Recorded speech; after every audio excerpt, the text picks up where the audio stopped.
오늘 성령 강림 후 첫째 주일을 맞아서 주님 앞에 예배드리기 위해 이 자리에 나오신 우리 모든 믿음의 식구들을 환영합니다.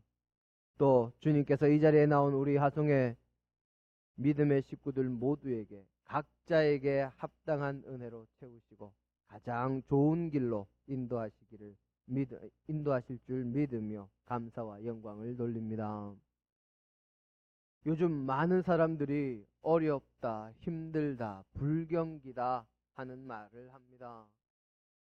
이 불경기라 뭘 해도 안 되고 어렵다, 장사가 안 돼서 힘들다, 불경기라 취업도 어렵고 힘들게 취직해도 전망도 없다 합니다. 그래서 이런저런 이야기들 때문에, 이런저런 핑계들 때문에 삶을 포기하는 이들도 많다 하는 참으로 안타까운 이야기도 자주 들려옵니다. 그런데 제 기억으로는 우리나라에 IMF가 오기 직전, 그러니까 벌써 20년도 넘었습니다. 그 전부터 경제를 살리자는 이야기가 조금씩 나오기 시작하더니 그 이후로는 호경기라는 이야기를 들어본 적이 없는 것 같습니다. 얼마 전에 기사를 봤더니 한국 경제가 L자형의 그래프를 그린답니다. 그러니까 좋았을 때 쭉 이렇게 지표가 올라갔다가 뚝 떨어진 다음에는 다시 또 올라가야 되는데 올라가는 것이 아니라 떨어져서 그대로 옆으로 쭉 가고 있다고. 경제 지표가 바닥으로 떨어지고 나서 다시 올라가지 못하고 그저 옆으로 가면서 조금씩만 오르내린다. 그런 기사를 본 적이 있습니다. 대부분의 사람들이 어렵다 하니 진짜 어려운가 보다 합니다. 그런데 왜 어렵습니까? 우리가 진짜 힘들고 어려운 이유가 무엇입니까?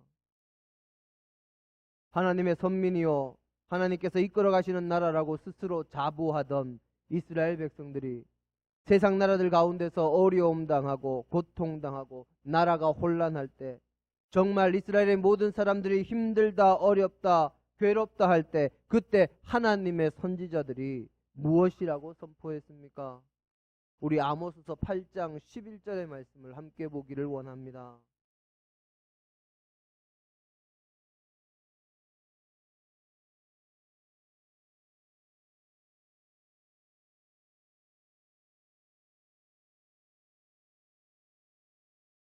아모스서 8장 11절입니다. 구약성경 1282페이지에 있습니다. 함께 봉독하십니다. 주 여호와의 말씀이니라. 보라, 날이 이를지라. 내가 기근을 땅에 보내리니 양식이 없어 주림이 아니며 물이 없어 가람이 아니요 여호와의 말씀을 듣지 못한 기갈이라. 아멘. 양식이 없어서 줄이는 것이 아니고 물이 없어서 가란 것이 아니라 하나님의 말씀이 없어서 그러하다는 것입니다. 장사가 안 돼서 불경기라서 물질이 없어서가 아니라 바로 사람들의 마음 속에서 믿음이 희미해지니까 이미 하나님을 잃어버렸고 자신의 삶과 신앙에서 더 이상 하나님을 찾지 않고 잊어버리고 살고 하나님께서 기뻐하시는 공평과 정의를 행하면서 약한 자들을 배려하면서 더불어서 함께 살아가는 것이 아니라 이기적인 마음으로 자기들이 하고 싶은 대로 자기들만의 이익을 위해서 악행을 일삼으며 세상 나라들과 다를 바 없이 살아가니 그로 인해서 하나님의 말씀이 사라지는 기갈로 인해 백성들이 힘들고 고통스럽고 괴로워한다는 것입니다. 소련 연방의 해체를 생각하면서 그 대안으로 개인의 자유가 강조되던 유럽식이 아니라 기독교적인 박애를 바탕으로 한 체제를 만들어야 한다 하고 이야기해서 러시아의 양심으로 불리웠고 수용소 군도라는 작품으로 1970년에 노벨 문학상을 받았던 이 작가요 사상가요 역사가였던 알렉산드르 솔제니치는 자신의 조국인 러시아를 뒤덮었던 유혈 사태와 폭력혁명을 두고 이렇게 이야기했습니다. 저는 50년간 혁명사를 연구하는 데 몰두했습니다. 수백 권의 책을 읽었고 수백 명의 증언을 수집했고 8권의 책을 썼습니다. 만일 그런 재계에 6천만 명을 학살한 파괴적인 혁명의 주요 원인을 말해보라 한다면 이보다 더 정확한 표현을 찾을 수는 없을 것입니다. 그것은 바로 사람들이 하나님을 잊은 거다. 그래서 이런 재난이 일어난 거다. 그렇게 이야기를 했습니다. 경제가 어렵다, 세상 살기 힘들다, 여러 가지 문제가 있다 하는 것은 어제 오늘의 일이 아닙니다. 그리고 언제나 경제가 어렵지 않은 때는 없었고 세상 살기 만만한 때도 없었으며 문제가 없던 시대는 인간의 에덴 동산에서 타락 이후에 단 한 번도 이 땅에서 있었던 적이 없습니다. 문제는 그 모든 것의 원인이 어디에 있는지 정확하게 알고 바르게 진단해서 그 원인을 제거함으로 그 모든 어려움을 이겨내는 것입니다.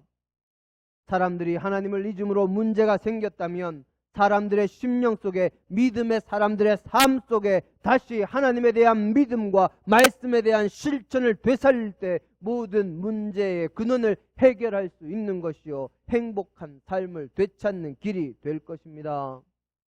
세상의 어려움에 대한 해결은, 세상의 문제에 대한 해결은, 세상의 다툼과 싸움과 전쟁과 물질에 대한 문제까지 모든 문제를 해결할 것은 다른 그 무엇도 아니요 오직 하나님께서 함께 하시고 하나님께서 모든 것을 해결해 주실 때 가능한 것입니다.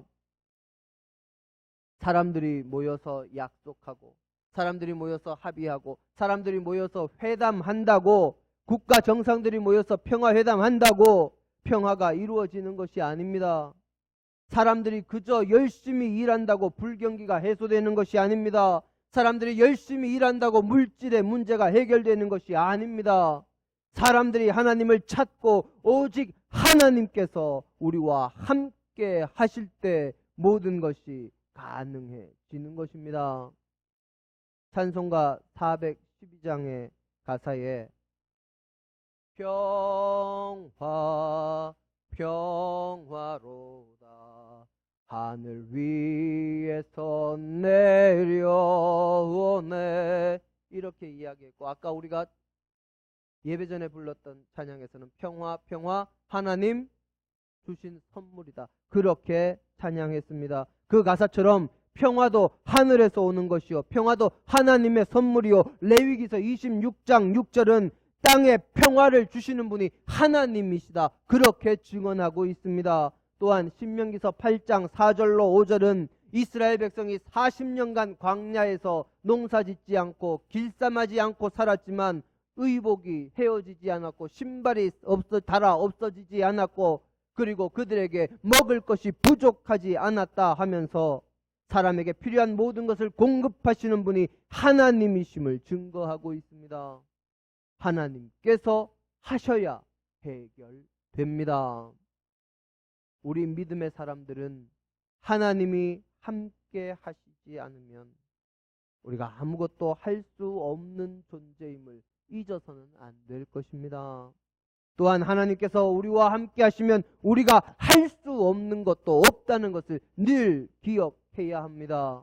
그래서 사도 바울은 빌립보서 4장 13절에서 내게 능력 주시는 자 안에서 내가 모든 것을 할 수 있습니다 하고 그렇게 고백했던 것입니다.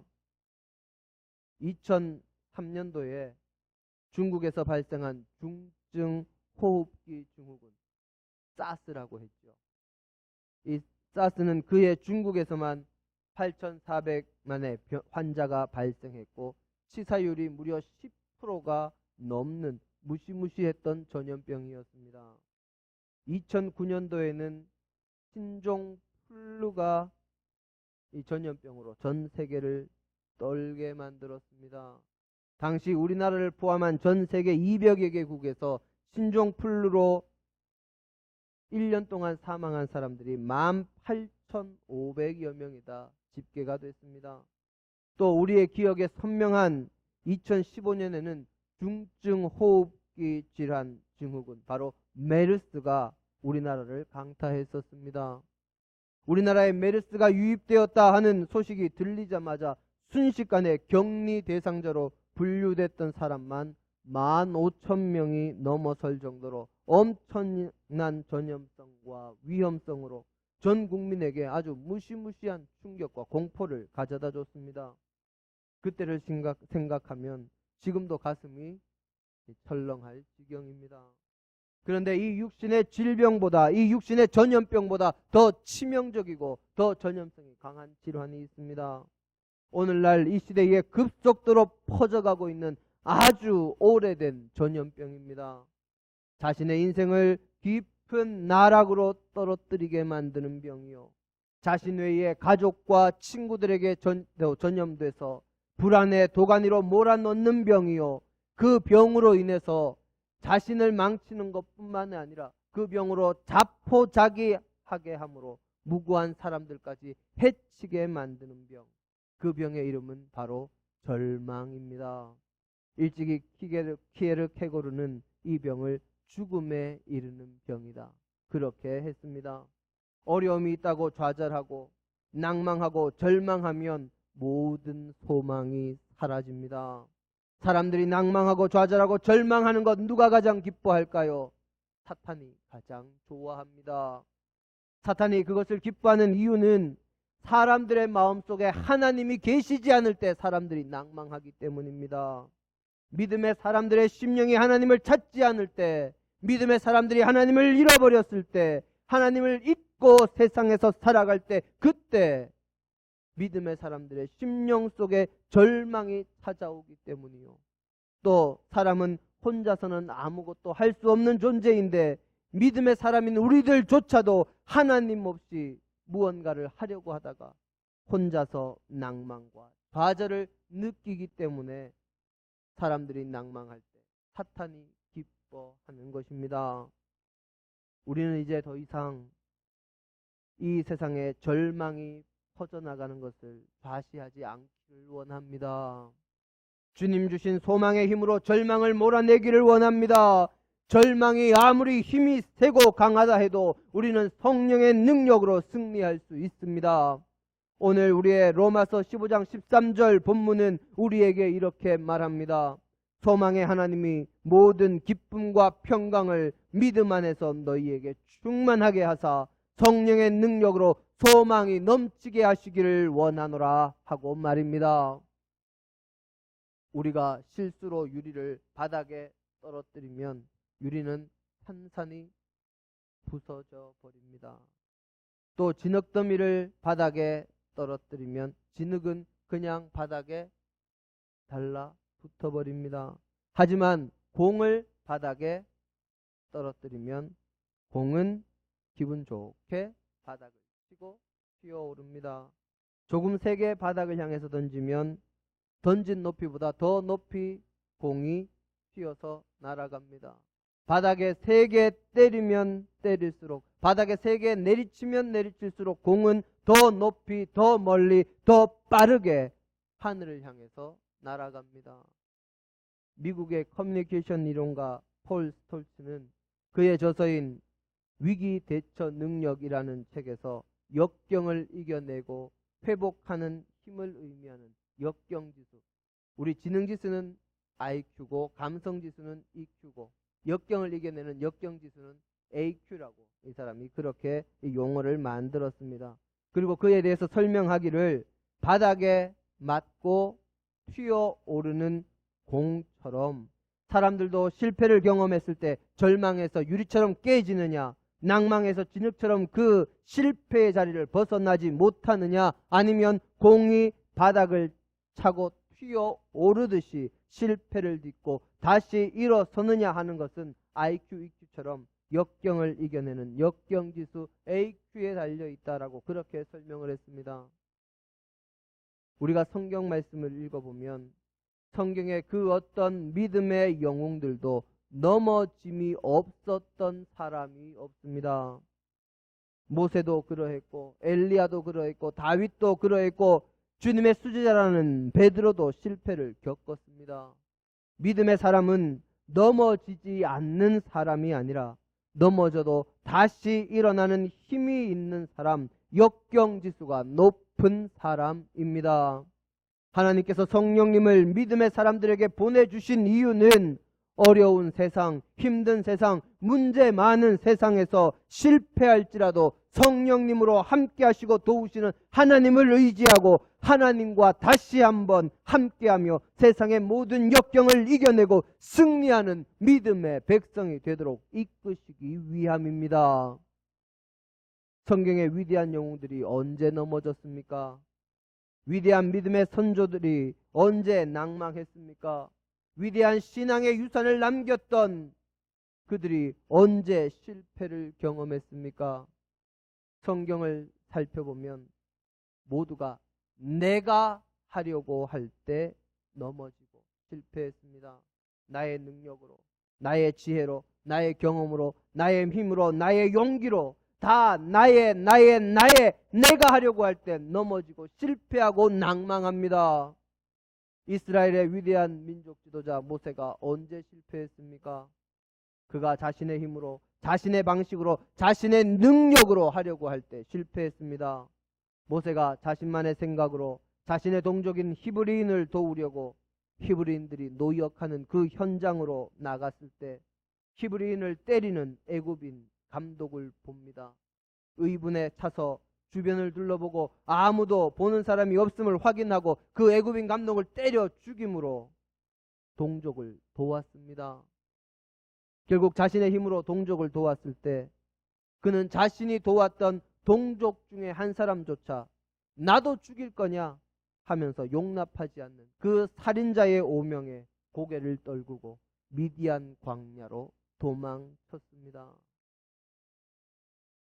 또 민수기서 12장 3절 말씀을 보면 모세는 온유하기가 지면에 있는 모든 사람보다 더하더라 하고 그렇게 기록하고 있습니다. 세상의 모든 사람보다 온유했다고 기록하고 있지만 모세가 자신의 마음으로 이스라엘 백성들의 패역을 대한 적이 있습니다. 바로 무리바 물 사건 때입니다. 그때 세상 모든 사람보다 온유하다 하는 모세가 자신의 감정으로 이스라엘 백성들의 그 패역을 대하니 격한 감정에 빠져서 반석을 치는 것으로 하나님의 영광을 드러내지 못했더니 그는 가나안 땅에 들어가지 못한다는 하나님의 징계를 받습니다. 자신의 마음으로 하니, 자신의 생각으로 하니, 자신의 마음을 드러내니 그렇게 된 것입니다. 하지만 하나님께서 모세와 함께 하셨을 때 모세는 누구보다 위대한 민족의 지도자요 이스라엘 백성들을 가나안 입구까지 잘 이끈 이스라엘 사람이라면 누구나 기억하고 존경하는 인물이 되었습니다. 엘리야가 언제 실패했습니까? 엘리야는 하나님의 말씀을 받고 그 말씀을 아합 왕 앞에 선포함으로 하나님의 위대한 역사의 시작을 알리는 사람이 되었습니다. 이스라엘 땅에 이제는 비도 이슬도 맺히지 않는 지독한 가뭄과 기근이 있을 것임을 하나님의 말씀을 받아서 엘리야가 선포했더니 하나님께서 하늘을 닫으셔서 3년 6개월의 기간 동안 그대로 비 한 방울, 이슬 한 방울 맺히지 않는 역사가 일어납니다. 또 하나님의 명령으로 하나님의 말씀을 아합 왕과 이스라엘 백성에게 전하며 바알과 아세라의 선지자들과 갈멜산 꼭대기에서 대결을 벌입니다. 그때 누가 참된 신인지 알고 모든 이들이 참된 신이신 여호와 하나님만 따르게 하려는 열정으로 하나님의 능력, 하나님의 응답을 구했을 때 하늘에서 불이 내려오는 역사가 일어났고 다시 그가 기도했더니 3년 6개월간 닫혀있던 하늘이 열리고 비가 내리는 역사가 일어났습니다. 그렇게 큰 사역을 하나님의 도우심으로 성공적으로 마쳤을 때 이스라엘의 아합 왕의 왕비 이세벨이 그를 죽이겠다고 위협합니다.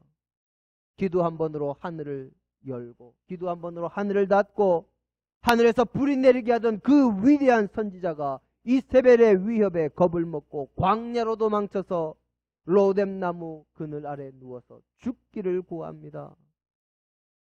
우상을 섬기는 무리의 대장격인 왕비의 위협에 자기가 혼자서 대처하려니 방법이 없는 것입니다. 그러니 낭망하고 도망치고 큰 사역 마치고 다 되었다 할 때, 마음 놓고 있을 때 악의 세력이 위협하니 겁먹고 절망하는 것입니다. 그리고는 그저 나무 그늘에 누워서 하나님께 이만하면 족하오니 제 목숨을 거두어 가 주십시오 하는 그런 지경에까지 이르게 된 것입니다. 그때 하나님께서 그를 도우시니 그에게 새 힘이 돋고 그가 마지막 사명까지 온전히 감당할 수 있는 힘과 능력이 더해졌습니다. 베드로는 어떨 때 실패했습니까? 베드로도 자신이 하려고 할 때 실패했습니다. 자기의 마음으로, 자기의 생각으로, 자기의 용기로 하려고 할 때 실패했습니다. 하나님께서 그의 마음에 깨달음을 주셨을 때 그는 주님을 주는 그리스도시요 살아계신 하나님의 아들이십니다 하고 그렇게 고백했습니다. 하지만 금방 자신의 생각으로 주님의 고난을 만류했을 때 사단아 내 뒤로 물러가라 하는 책망을 주님으로부터 받았습니다. 그가 물 위로 걸어오시는 주님을 보고 주님이시면 저도 물 위로 오라 하십시오 하고 구했을 때 주님의 도우심으로 물 위를 걷게 되었습니다. 하지만 파도를 보고 두려움에 사로잡힘으로 물에 빠집니다. 주님께서 함께 하셔서 물 위를 걷는 위대한 존재가 되었음에도 스스로 파도에 대처하려는 마음을 가지니까 자신이 할 수 없음을 스스로 알고 있기 때문에 두려움에 사로잡히고 다시 물속에 빠지게 된 것입니다. 또 자신의 용기와 자신의 자신감으로 주님 내가 죽을지라도 주님을 부인하지 않겠습니다 했을 때에도 그는 결국 실패하고 말았습니다. 주님의 제자들 중에 수제자라 하는 이 베드로의 실수나 실패담은 참 많습니다. 하지만 베드로의 위대한 점은 그 실패와 실수에 넘어져서 절망하지 않고 다시 일어섰다는 것입니다. 산악인의 진가는 야트막한 언덕이나 야산에서가 아니라 험한 산을 오를 때 나타납니다. 벳사공의 진가는 물결이 잔잔할 때가 아니라 풍랑이 일어날 때 나타납니다. 그렇듯이 믿음의 진가는 환난과 시련과 도전을 받을 때 나타나는 것입니다. 결정적인 순간에, 어려운 순간에 모두가 낭망하고 좌절하며 빛이 없고 희망이 없다 할 때에 그때 더욱 부르짖어 기도하고 신령과 진정으로 예배하며 하나님이 주시는 힘을 얻어야 합니다. 하나님과 다시 한번 일어서는, 하나님과 다시 한번 시작하는 사람이 될 때 성령 하나님의 도우심으로 승리하는 믿음의 백성이 될 수 있는 것입니다. 하나님은 하나님을 잊지 않고 찾는 자와 함께 하시는 분이십니다. 예레미야서 29장 13절에는 하나님을 찾으면 찾으리라고 주님께서 말씀하십니다. 이사야서 49장 15절에는 젖먹이는 여인이 그 아이를 잊을지라도 나는 너희를 잊지 않겠다 말씀하고 계십니다. 하나님은 우리가 찾으면 우리와 함께 하시는 분이시요 젖먹이는 여인이 그 아이를 잊을지라도 하나님은 우리를 잊지 않고 함께 하시는 분이십니다. 어려울 때, 힘들 때, 문제가 있을 때, 낭망될 때 내가 하려고 하지 말고 주님을 찾으면 능력이 무한하신 하나님께서 성령 강림절에 임하신 성령님으로 우리와 함께 하시고 우리에게 능력 주시고 우리에게 힘 주시고 우리에게 소망 주시고 이길 수 있도록 도와주십니다. 또 하나님은 우리를 다시 일으켜 주신다고 약속하셨습니다. 오늘 우리의 첫 번째 본문 잠언서의 본문을 한번 보시겠습니다.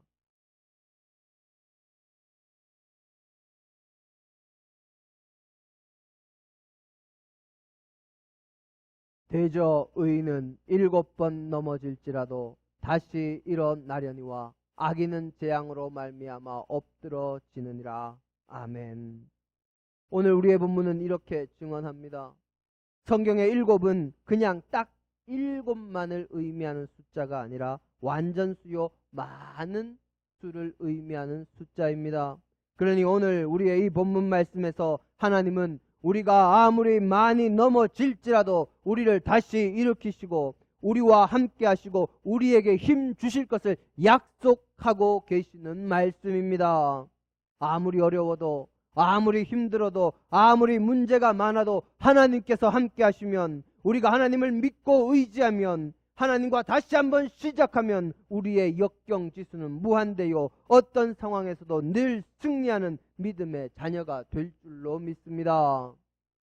그런 믿음으로 모두가 어렵다, 힘들다 할 때에도 소망 가운데 늘 승리하는 우리 하송의 믿음의 식구들이 다 되시기를 주님의 이름으로 축원합니다.